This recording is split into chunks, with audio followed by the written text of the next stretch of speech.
on scouting Auburn, kind of what your impression is? Yeah, I mean, I've always been impressed with them. They're so complete, length, athletic ability, toughness, and then you have one of the best scorers in the country. And your defensive plan starts with how you're going to deal with that, and then they've got a lot of shooting around him. So it's going to be a huge challenge for us, but we'll show up and compete and see what happens.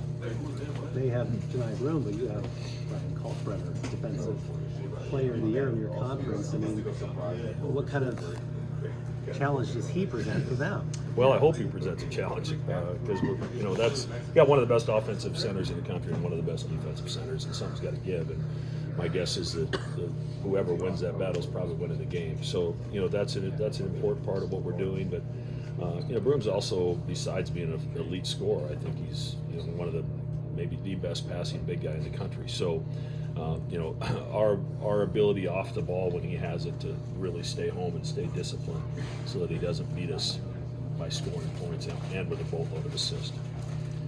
How much do you all relish the opportunity to take on the number one overall seed? I know every game is fun and important, but this one seems like it's got even more games. Yeah, I mean, you're playing to go to the Sweet 16, so it doesn't matter who you play. I wasn't that excited about playing Louisville and Lexington, but once that all comes out, then you just this is who we play, and if you want to stick around and you want to continue to play, you got to find a way to win. And obviously, Auburn's had an unbelievable year. They've essentially been the number one seed in the NCAA tournament for about 6 weeks because of the level that we played.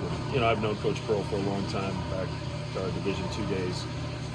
He's won everywhere he's been, so I'm not surprised that they're back in this situation, having another great year. When Pearl took the job to Auburn was kind of a basement dweller in the SEC. Did you have faith that he would turn it around for this team? Yeah, I mean, he's won everywhere he's been. Yeah. Won national championship in Southern Indiana and, turned Milwaukee around in short order and then went to Tennessee and had great teams there. So I don't think anybody's surprised with the success that Bruce has had. He's had it at every stop. And, he gets those guys to play hard, man. And, they really, his teams have always competed and always been very physical.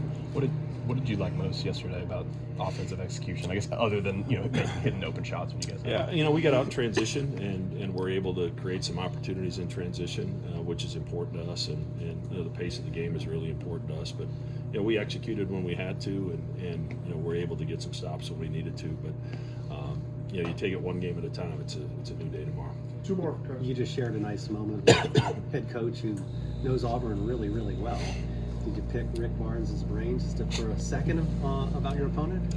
A fellow SEC coach would never tell somebody outside the SEC what's going on. There's so much love in that league that I tried and tried, but I couldn't get anything out of him. But Rick and I have been friends a long, long time, back to my days at Iowa State when he was at Texas. So it was good to see him. Thank you, Coach. Thanks, Coach. Thank you. I appreciate it. Thank you.